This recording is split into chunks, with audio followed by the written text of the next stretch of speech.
let's start from the beginning, the story. I know that you and Ioan were colleagues, friends before becoming also business partners. But I want to take you back to those first moments before creating Qualitance. How did you two meet, and why did you decide to start this business? So at that point, we were at a stage in our life in which I was finishing the PhD on cybernetics, and Ioan has been involved in projects with several IT companies in the market like Adobe and a US company called Blazon. So at that point we were looking for a new challenge, and that's how we decided to also, let's say, create something together, not just hang around. You were two guys from Bucharest, but how much did you know about business, about doing business at that point? And how difficult was it for you guys to get out of math and geek mindset and actually become entrepreneurs, actually do business? Yeah, so it was, I mean, when you're young, you have the advantage of not knowing what you don't know. So everything looks simple, and that's something I advise everyone should leverage. Have courage. So for us, I mean,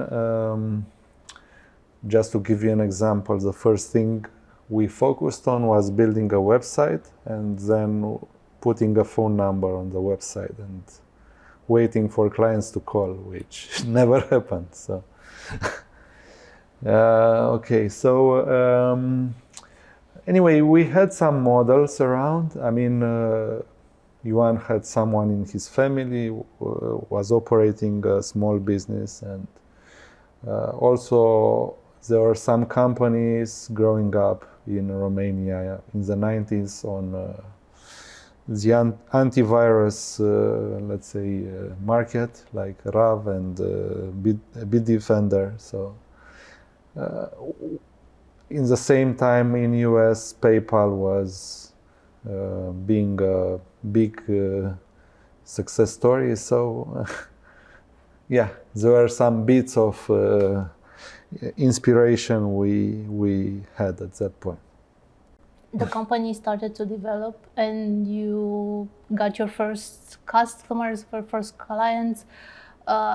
What was your first contact with the international side, the international clients, and what were the lessons you learned coming from Romania and interacting with foreign customers and foreign companies? Okay, so I mean, it was quite a journey till we managed to go out of Romania. It took us maybe 3 years. Obviously, first 2 years were peaceful in terms of load of clients, etc. So basically, we are doing some consultancy work in Romania with big tech, IBM, Fraunhofer Focus in Germany, and we scaled the team in 2010 after 3 years on this local business.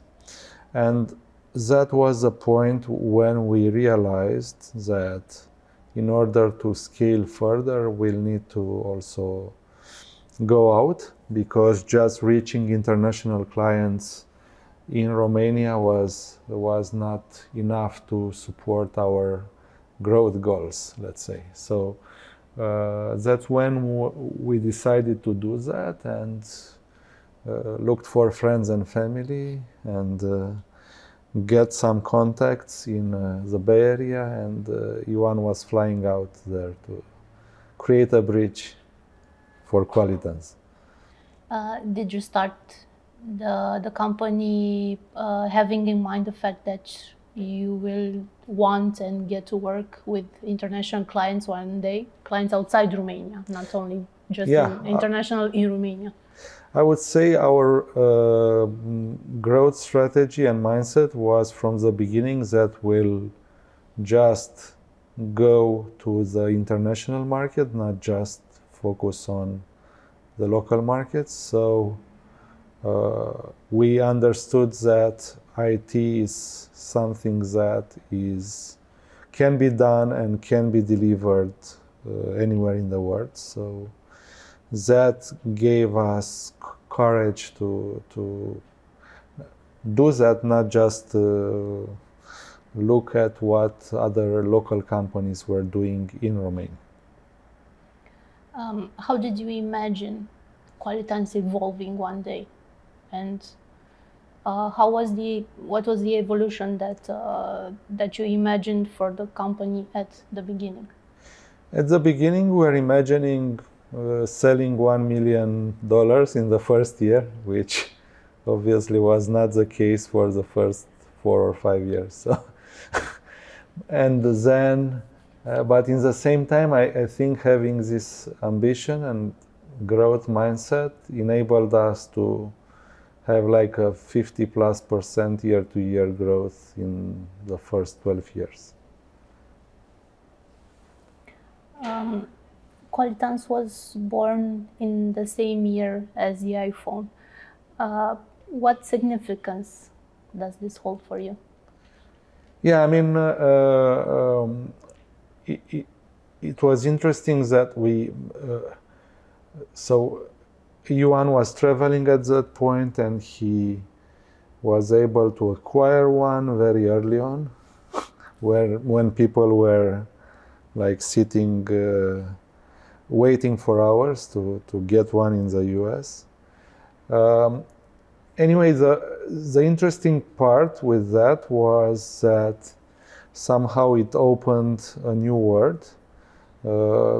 Before that, it was mostly about working for enterprise clients and doing big applications. And in that point, somehow a new world opened for us, building apps with impact at a large number of end users that can benefit from much easier experience and larger bandwidth in terms of information that can be delivered.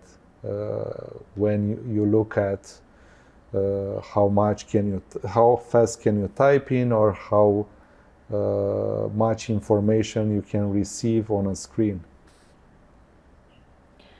You mentioned traveling to Bay Area, and the first moments you guys got to the US, to Silicon Valley.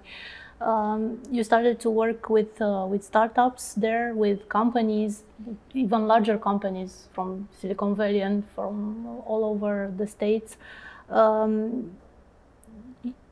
What was the initial shock for you when exploring the business culture of Silicon Valley, of the US? Yeah, I mean, for us, it was at that point we're looking at technology startups that were growing fast, and were able to spend significant budgets on building the apps, and they were able to use our engineering skills and our delivery skills in order to achieve that.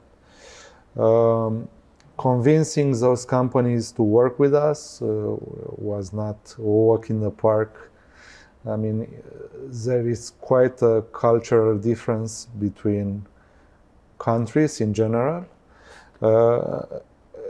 I think our advantage initially was that we had experience in working with international teams and with people from US or from other countries, and that was an advantage.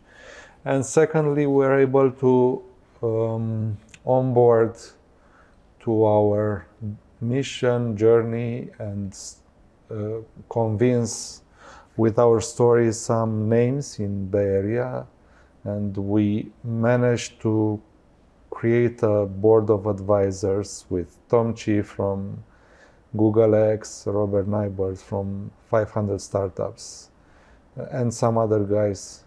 So I think that enabled us to better understand the needs of the customers there and how we can approach that market.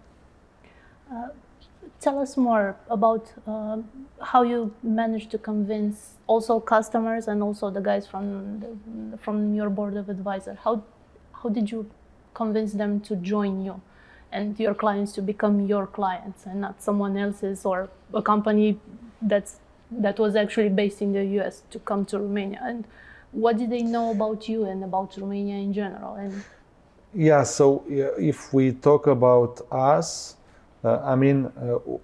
from the beginning, our mindset when we created Qualitance was to improve or to reduce, let's say, to reduce the rework when building software, because what we are witnessing in software projects is that a lot of what is built is thrown away.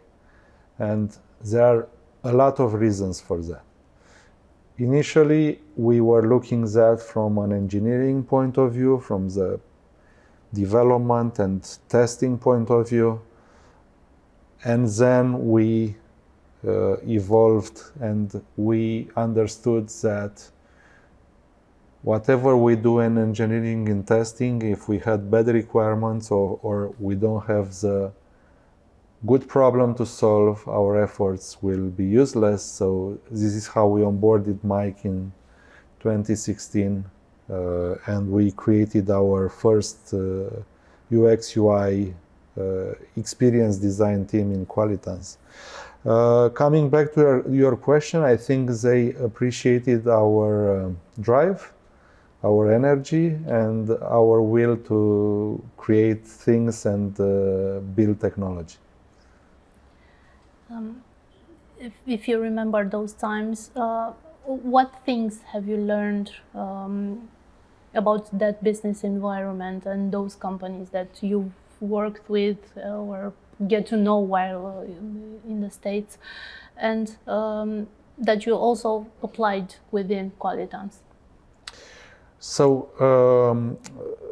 it was key in our success to take ownership on our projects and not just do our work. So our focus was to find the angles in which we can help the client succeed and the angles in which we can create a good experience for the end users. So I think that was a key ingredient in what we managed to build. And it was not about financials. It was more about building things and about growing a team and a culture in Qualitance. And we were really encouraging our colleagues to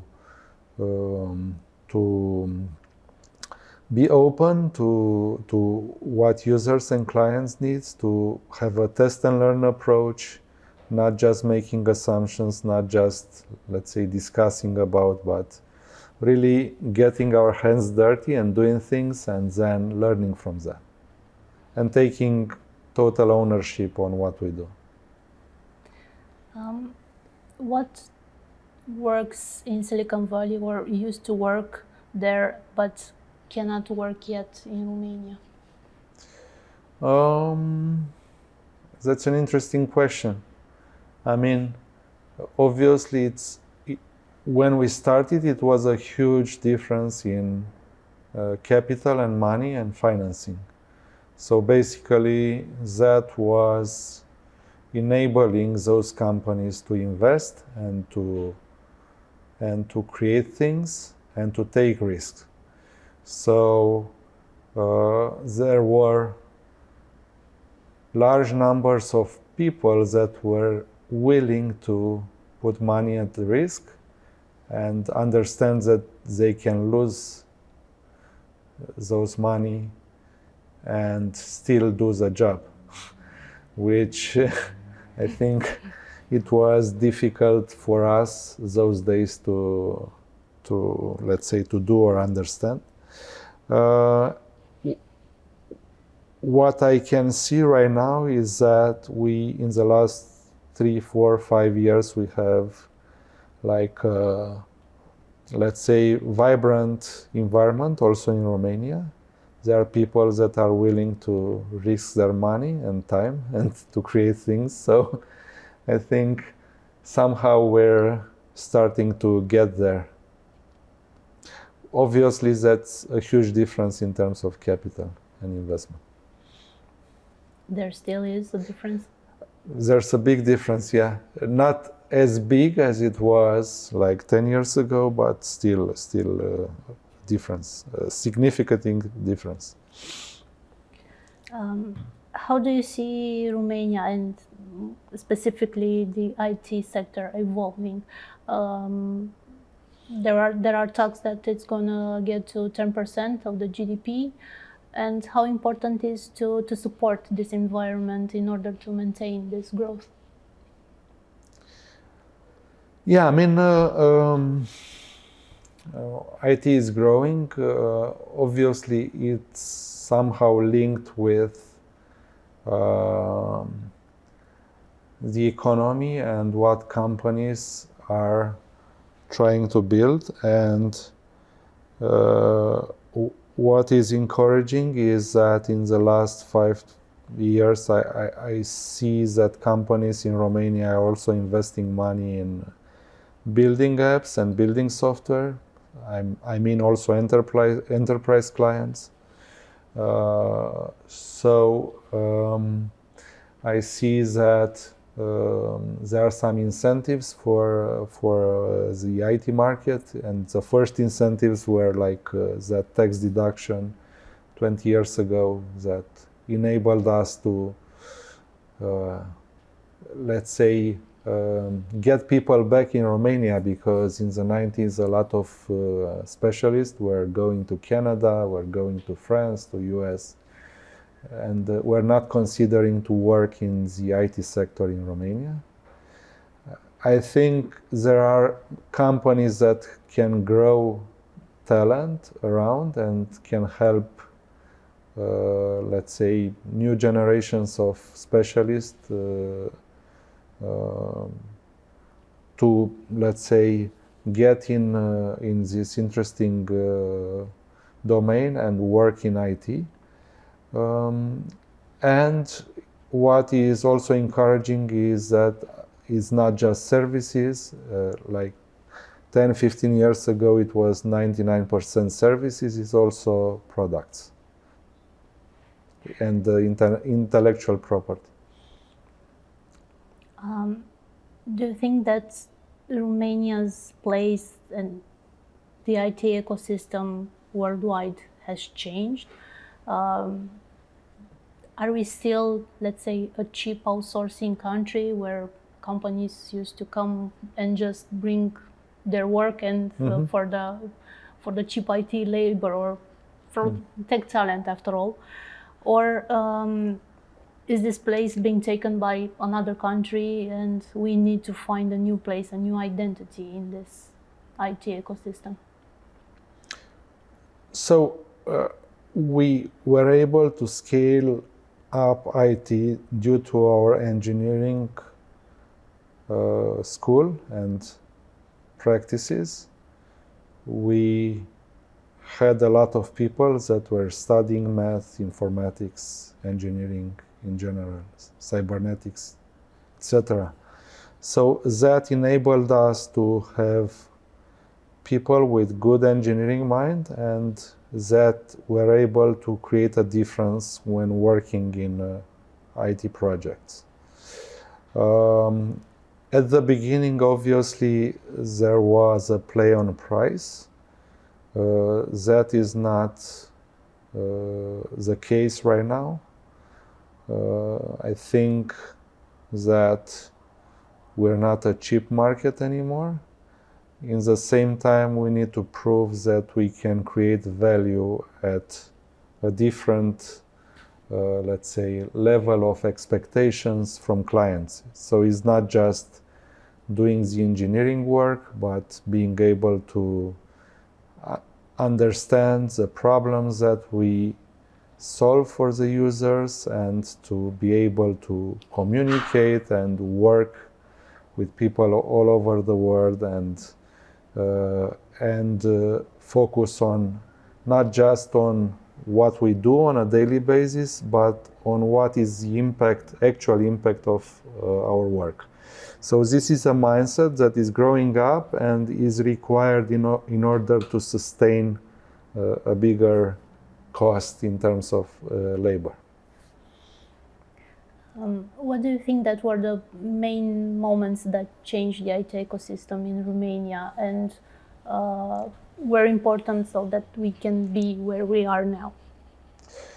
Yeah, so I think having these early days success stories like Raven, Bitdefender, it was a good start for us in the 90s. Then in 2000, I think having big companies coming in Romania and hiring people and training people was also important for us here.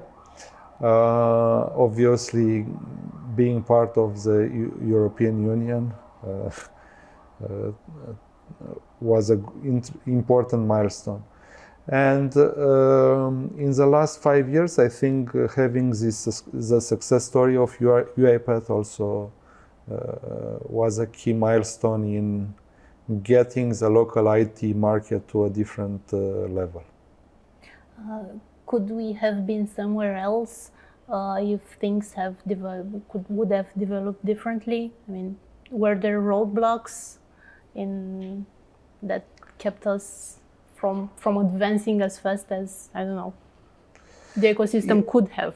Yeah, I mean, I think there were not a lot of money in the IT industry, so companies like us were going outside of Romania to find clients, and it was more like a solitary mission for each of us. I mean, it was not just Qualitance, there were several other companies doing the same, but no coordination, no actual support for doing that. So it was more like some, let's say, freelancing in terms of companies going out. And also, I think in the last 10 years, there were not big digitalizations projects in terms of e-government and local administration. So I would assume if that was not the case, maybe the growth could have been accelerated a little bit. Nevertheless, I think that even without that, we're able, us as companies in the local market, to grow pretty fast and create an impact around us. In your opinion, what can we do right now so that we can grow the startup ecosystem and the tech ecosystem at a greater pace, so that we won't just look at countries like Poland or Hungary that are evolving faster than us? And even Bulgaria, after all, they have a lot more venture funds than us. Yeah, I mean, it's very important that not just a few companies, but people around, let's say, are having, let's say, more financial means and let's say, as an average, the life standard increasing, that will create the prerequisite that more interesting things will happen around. Because if, for example, a company has tremendous success in the market, that company will be able to pay people, will be able to invest, will be able to create new jobs, will be able to create new products, and that is, let's say, creating growth and well-being for everyone. So I think we need more success stories in terms of local companies thriving, and that will enable also everyone around and us to let's say, be in a different place and have a better life at the end of the day. Can you give me, I don't know, 2 or 3 measures that you would take to improve the IT industry in Romania and also the startup ecosystem? What would you do? Yeah, I mean, I'm not the expert on that. I mean, I'm not the guy to give advice here, I would say. Nevertheless, I think opening projects also in the public space would help the market to grow. I think creating incentives or keeping incentives for the IT sector, it's also beneficial. And having a simple way of investing and let's say being able to attract more investors here, local investor or external investor, doesn't matter, but having those people coming in, investing money in local companies and having a way to grow that would definitely help. When did you first hear about startups? When did you first hear the word startup, the tech startup? Yeah, I mean, it's hard to tell because it's more like a kind of language I think we were not used in the 2000s and 90s. It was more like companies, other names, but I think startups for us, I mean, in the early days, definitely there was a lot of buzz around companies like PayPal or even .coms, etc. And early 2010, I think ourselves going out to US and meeting startups and scale-ups in US helped us understand what is the difference between a startup and some other kind of companies. What are the means of raising money, why is important to evolve fast and to iterate on the product, and how to do that. And I think that enabled us to create our own methodology in building software products. And at some point, like 5-7 years ago, we were able to use that not only for startups, but also for enterprise clients that were looking at startups and wondering how can we do that, and not having a clue. So that enabled us to go to these companies and help them create digital products as a startup would do. What inspired you to get into the tech world? I don't know, when you were a kid, when did you start thinking about, I'm going to do this as a career? I mean, I was, first time I was programming was 90s. It was like HC, Felix computer. It was running MS-DOS and programming in some early languages like BASIC. And in high school, I was doing some C. Nevertheless, my focus was not on programming, but on doing math. And then I wanted to become a teacher, and I studied cybernetics. And at that point, I got back to, let's say, computer science and doing programming and all of that.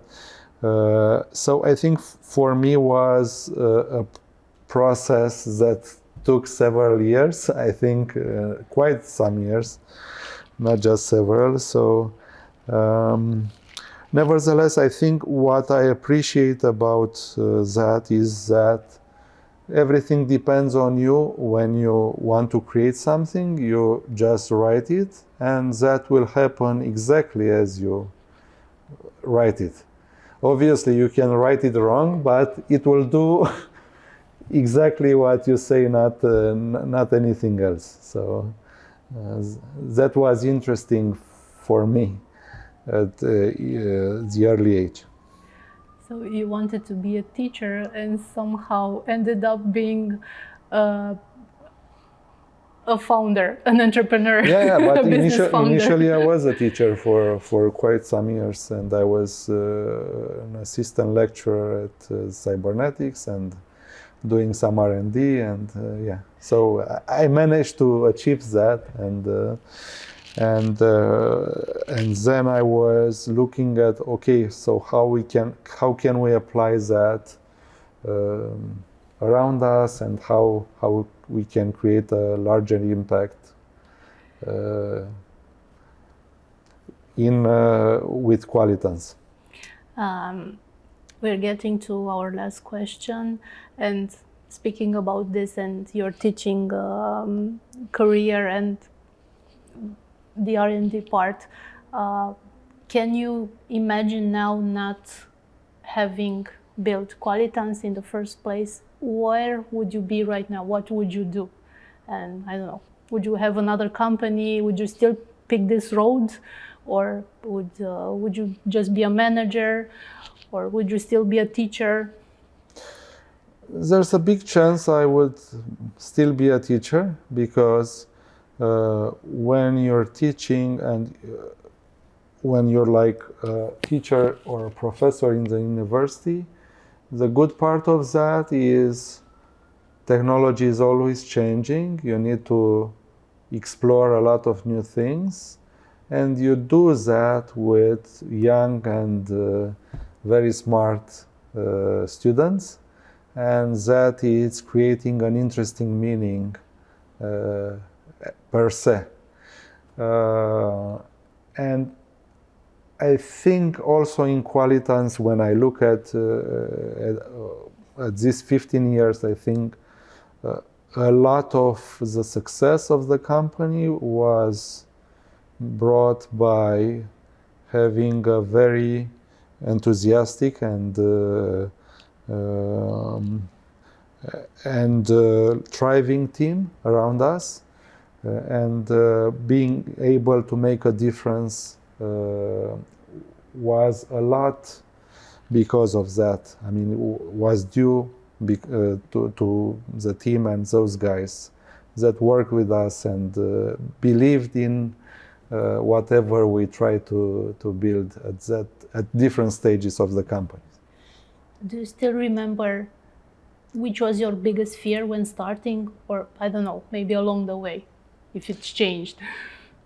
I mean, there were a lot of fears. It was a fear of not able to pay the salary, fear of losing clients, fear of not being able to create a, let's say, top-class app.